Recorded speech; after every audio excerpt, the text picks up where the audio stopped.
partnerships, what is called PPPs.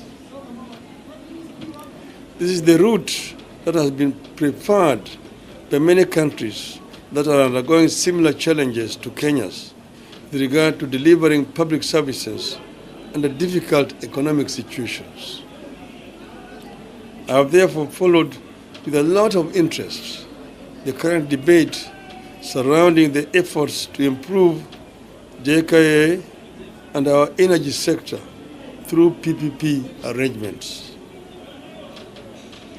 I am aware that for several years now, Jomo Kenyatta International Airport has been in need of overhaul and upgrade to bring it to par with the new airports being developed by our neighboring countries.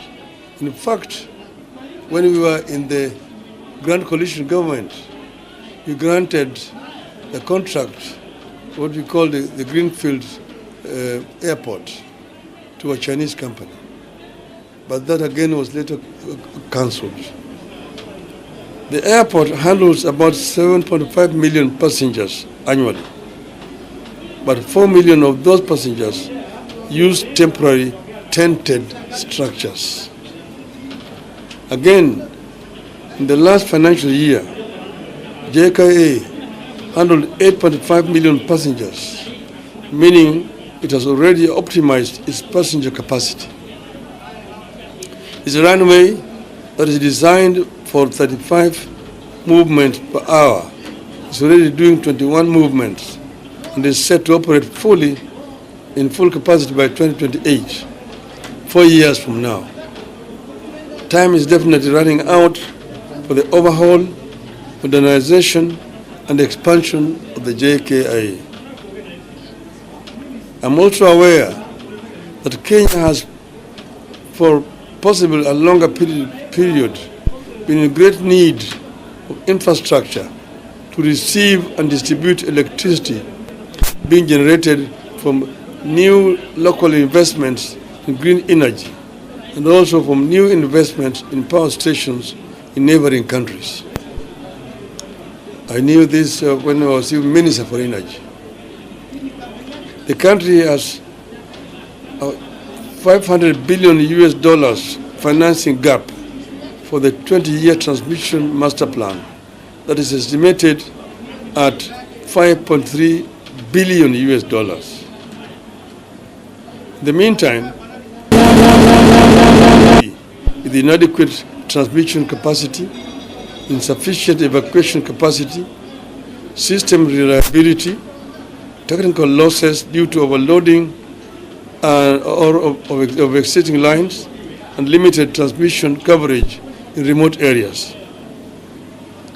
Having agreed that PPP is the way to go in light of the financial challenges we are currently undergoing, I wish to make the following observations. 1. The country needs to protect the framework of PPPs and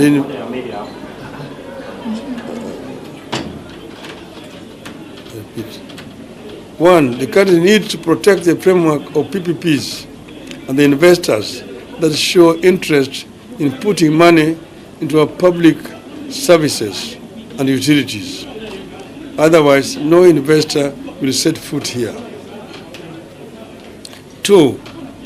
In the interest of protecting the principle and framework of PPPs and potential investors, we have a responsibility to ensure our processes are transparent, cost-effective, and accord equal opportunity to all would-be investors in line with the PPPs Act.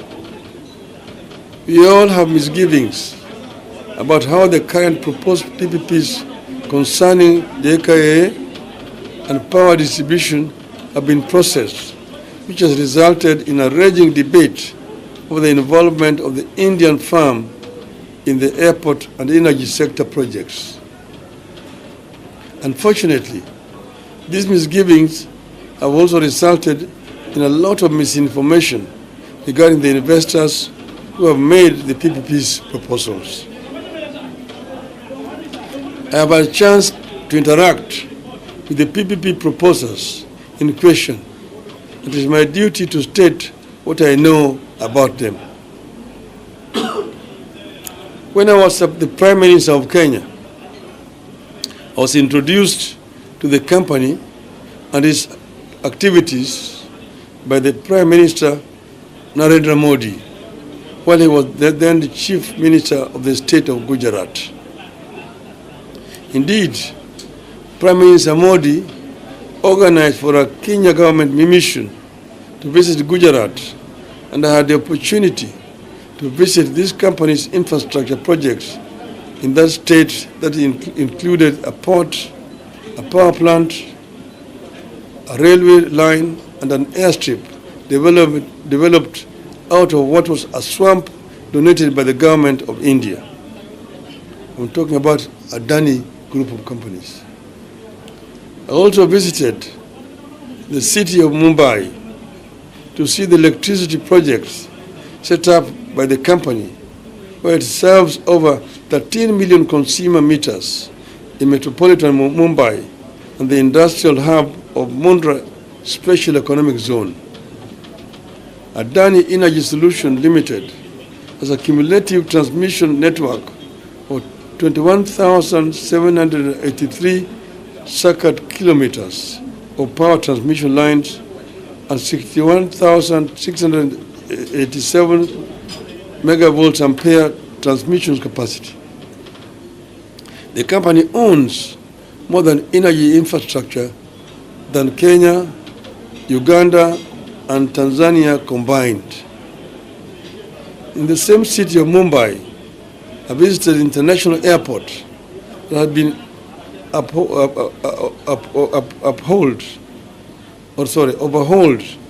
and upgraded by the company and turned from a collapsing, degenerate airport to a first-class facility. Those who have been to Bombay Airport will confirm what I'm saying here. After the Kenya government delegation came back, the company expressed interest in investing in Kenya. The first expression of interest was far back as 2010. The government was, however, unable to pursue the matter because Kenya did not have a legal framework for engaging in PPP models of financing of public infrastructure. We looked toward India to understand how it was carrying out its projects. Indeed, the PPP law we have today is a variation of the PPP laws of the Gujarat state that Prime Minister gave us in hard copy. Unfortunately, we adulterated what we borrowed from India and then ended up with a law that is not fulfilling the needs of the country or the expectations of the people. The law is also not facilitative to interested investors, especially knowing that all our neighbors are in competition with us to attract foreign partners in public infrastructure. We must change the way we address our planned PPPs if we are to protect the current positioning of Kenya as the most profitable and reliable destination for PPPs programs, and at the same time ensure that the interests of the people of Kenya are protected. To secure and safeguard our national interests in PPP models of development, we must A, choose the appropriate PPP model that works best for the people of Kenya. PPP models do not have to fall into templates, and we should design our models to cater for the specific realities about our projects, our contributions, and our expectations. B, ensure our models provide for the distribution of the PPP burden fairly between the people of Kenya and the investors. Kenyans cannot be made to bear all risks in the PPP projects. Kenyans can guarantee break-even returns, but never commercial profit. C, we must establish irreducible minimum terms in our PPPs, including the recognition of the jurisdiction of Kenyan courts, recognition of the application of the laws of Kenya, recognition of the terms and conditions of labor in Kenya, recognition of environmental protection. D, must ensure that there is a viable publicly financed alternatives for the general public for every PPP project that requires any form of premium payment for use. We must ensure that the discharge by investors of their responsibilities under PPP is secured by performance bonds guaranteed by credible banking institutions. But as we do the above, we must remember that PPP proposers are businessmen and participate in these projects to make profits. And we must also remember that we are not the only investment destination in the world, and that if we have punitive terms, investors will simply go to the next country. Given the current financial status of the country, PPP is the only way out of cash incentive projects for these projects. If we plant doubts in our capacity to handle the PPPs, we must be prepared for a prolonged period of development drought and risk being overtaken by our neighbors. The ongoing energy and airport projects, therefore, present a critical test that I want to repeat that. The ongoing energy and airport projects therefore present a critical test that could make or break our ability to compete in the field of infrastructure development for a considerable period. I urge all agencies concerned to address all the concerns raised by Kenyans on these projects and ensure that we do not spook foreign capital away from the Kenyan economy. End of statement. The statement is about PPP, and if you have any question, let it be related to that. Do you have any questions? Yes, your name and the media. My name is Prabikash. I work for KPPs. Maybe your take on the Adani takeover as being promoted by the public. Maybe what your advice to the government? Should the government go ahead and do the project, or what your take? As you see, there have been quite a bit of innuendos about Adani, and I've explained that this is a reputable company, by my knowledge. And this company actually has done very many PPP projects. I mentioned that we visited India at the invitation of then Chief Minister of State of Gujarat, Narendra Modi, and he introduced us to several Indian conglomerates. Adani was one of them. One was Mr. Ratan Tata, who was also there at the conference that we attended. And then we visited a project that was done through a PPP by Adani in a place called Mundra. This was a marsh land next to the sea. 5,000